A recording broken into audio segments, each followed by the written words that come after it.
दोस्तों, दिल्ली को उसकी नई सीएम महिला मुख्यमंत्री के तौर पर मिल चुकी है। नाम है रेखा गुप्ता, यानी रेखा गुप्ता को दिल्ली का नवनिर्वाचित मुख्यमंत्री चुन लिया गया है। अब नई कैबिनेट बैठक होगी और उसमें पता चलेगा कि किसको क्या विभाग सौंपा जाएगा। लेकिन उनके अलावा 6 ऐसे और बड़े नेता थे बीजेपी के जिन्होंने मंत्री पद की शपथ ली, जिसमें से एक नेता बड़ी चर्चा में है। नाम क्या है? कपिल मिश्रा। सुना होगा दोस्तों आपने नाम। दिल्ली दंगे याद अगर आपको होंगे तो उसमें आपने उनका नाम सुना होगा। चलिए दिल्ली दंगे छोड़ देते हैं, तब वो भारतीय जनता पार्टी के नेता थे। उससे पहले वो आम आदमी पार्टी के नेता थे दोस्तों, और आम आदमी पार्टी में बाकायदा मंत्री पद पर भी रह चुके हैं। जब आम आदमी पार्टी पे थे उस समय प्रधानमंत्री नरेंद्र मोदी जी को लेकर उनके क्या सुविचार थे वो अब निकल कर सामने आ रहे हैं दोस्तों। पूरा मामला क्या है बताऊंगी आपको इस वीडियो में, आखिर तक इस वीडियो को जरूर देखिएगा। नमस्कार, मेरा नाम है जयंती झा और आप देख रहे हैं दी घंटा आप। कपिल मिश्रा ने मंत्री पद की शपथ ली। उनके समर्थक बहुत खुश हैं, उनके शुभचिंतक बहुत खुश हैं, वो खुद भी बहुत खुश हैं। खुश होना भी चाहिए दोस्तों, आखिर क्यों ना हो। इतने साल इधर उधर पाला बदलने के बाद अब जाकर एक मंत्री पद जो है वो मिला है, भारतीय जनता पार्टी में जगह मिली है।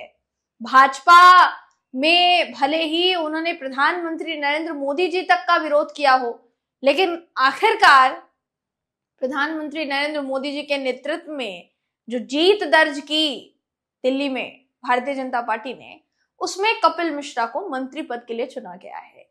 लेकिन एक वीडियो बहुत वायरल हो रहा है दोस्तों। ये वीडियो आज का तो नहीं है, ये जब कपिल मिश्रा इससे पहले मंत्री थे आम आदमी पार्टी में, तो प्रधानमंत्री नरेंद्र मोदी जी से लेकर भारतीय जनता पार्टी तक के लिए उनके दिमाग में कितने अच्छे अच्छे विचार थे, क्या क्या कहा करते थे वो सारी चीजें अब वायरल हो रही है। बिना देर किए आपकी स्क्रीन पर इस समय मैं अश्विनी सोनी का ट्वीट दिखा रही। इन्होंने अपने ट्वीट में क्या लिखा है? ये लिखते हैं अपने ट्वीट में कि प्रधानमंत्री को नपुंसक कहने वाले कपिल मिश्रा को मंत्री बनने की हार्दिक शुभकामनाएं। प्रधानमंत्री नरेंद्र मोदी जी के लिए नपुंसक शब्द का इस्तेमाल किया था, कायर शब्द का इस्तेमाल किया था। ये वही कपिल मिश्रा है जिन्होंने शपथ ले ली है, जो मंत्री बन गए हैं दोस्तों। अब दिल्ली सरकार में मंत्री पद की भूमिका निभाएंगे।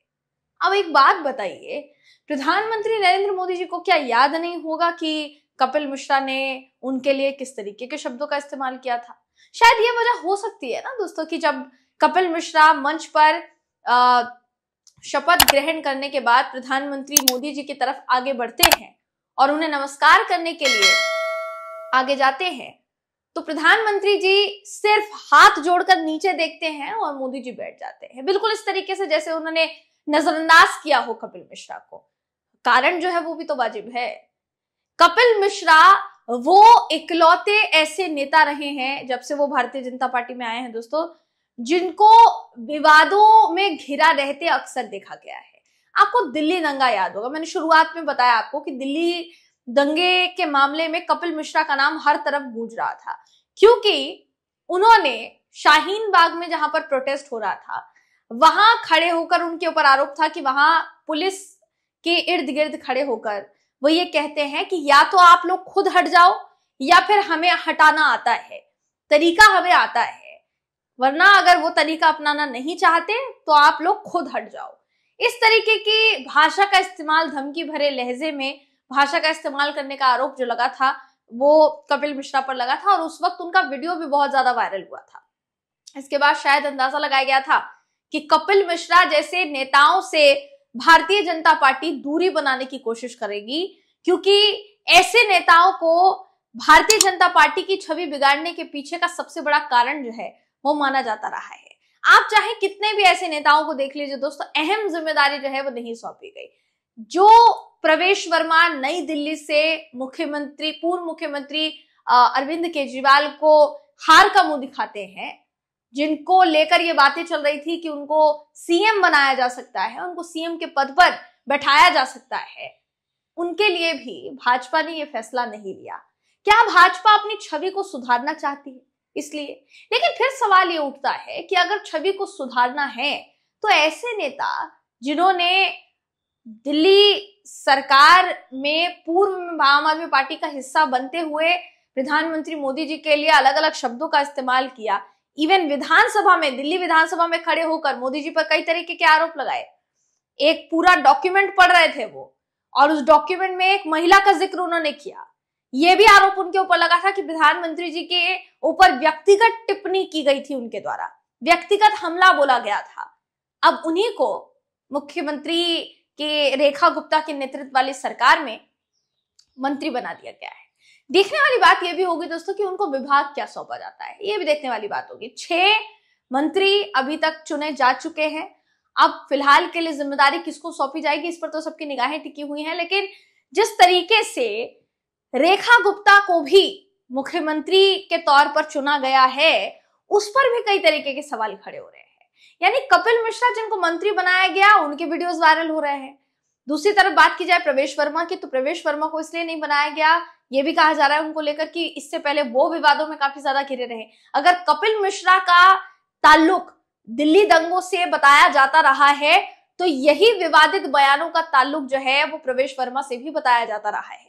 शायद यही कारण हो सकता है कि उनको सीएम के तौर पर नहीं बिठाया गया दिल्ली के सिंहासन पर, यह आरोप लग रहा है। फिलहाल के लिए सवाल जो है वो उठाए जा रहे हैं। लेकिन वहीं बात की जाए रेखा गुप्ता की दोस्तों, तो रेखा गुप्ता को लेकर भी कम चर्चा शुरू नहीं है। रेखा गुप्ता जो नवनिर्वाचित मुख्यमंत्री बन चुकी है दिल्ली की, उनको लेकर अब उनके पुराने जो ट्वीट्स हैं वो धड़ाधड़ वायरल हो रहे हैं, जिसमें अरविंद केजरीवाल से लेकर दिल्ली में रह रहे जितने मुस्लिम समुदाय के लोग हैं उन तक हर किसी पर उन्होंने एक ना एक ऐसा ट्वीट किया जिसको विवादित ट्वीट की श्रेणी में ही गिना जाएगा। अब उनको दिल्ली के मुख्यमंत्री के तौर पर फिलहाल के लिए भाजपा ने विराजमान करवा दिया है। भाजपा ने इस पूरे चुनाव में दोस्तों एक तरीके से कहा जाए तो महिला कार्ड खेलने की बहुत ज्यादा कोशिश की थी। 2500 रुपए उनके खाते में देने की बात कही थी। अब अगर महिला मुख्यमंत्री बन गई है तो 2 चुनौतियां सबसे महत्वपूर्ण आएंगी सामने कि जो 2500 का वादा आपने किया वो आप उनके खातों में डालें। दूसरा सबसे बड़ा वादा जो भाजपा हमेशा से अरविंद केजरीवाल की सरकार, पुरानी सरकार पर ठीकरा फोड़ती आई है कि सुरक्षा के मामले में दिल्ली को बद से बदतर बना दिया गया क्योंकि शराब के ठेके जगह जगह खोल दिए गए। हालांकि उसकी जिम्मेदारी दिल्ली पुलिस की बनती है, जो दिल्ली पुलिस अमित शाह जी के अंडर आती है लोग। लेकिन दोस्तों जितनी भी अभी तक बातें कही गई है अरविंद केजरीवाल की सरकार को लेकर कि वो ये नहीं कर रहे हैं, एलजी को लेकर जो आरोप प्रत्यारोप लगते थे कि एलजी को फंसाने की कोशिश की जा रही है, अब भाजपा की ही सरकार जो है दिल्ली में है, भाजपा की ही सरकार केंद्र में है। नगर निगम के चुनाव में किसकी सरकार बनती है तो देखने वाली बात होगी, लेकिन फिलहाल के लिए दोनों जगह पर ही बीजेपी की सरकार है। ऐसे में अब भी अगर आप असमंजस की स्थिति में और सामंजस्य नहीं बिठा पा रहे हैं सरकार में तो फिर सवाल ये उठेंगे कि दिल्ली की जनता ने आपको चुनकर क्यों भेजा है। फिलहाल के लिए दोस्तों कपिल मिश्रा हो, प्रवेश वर्मा हो या रेखा गुप्ता हो, हर कोई चर्चा का विषय बना हुआ है। और किस वजह से चर्चा का विषय बना हुआ है? उनके सो कॉल्ड विवादित बैकग्राउंड की वजह से। अब आप इस पर क्या सोचते हैं, आपकी इस पर क्या राय है, कमेंट करके हमें जरूर बताइएगा। अगली वीडियो में आपसे फिर मुलाकात होगी, तब तक के लिए नमस्कार।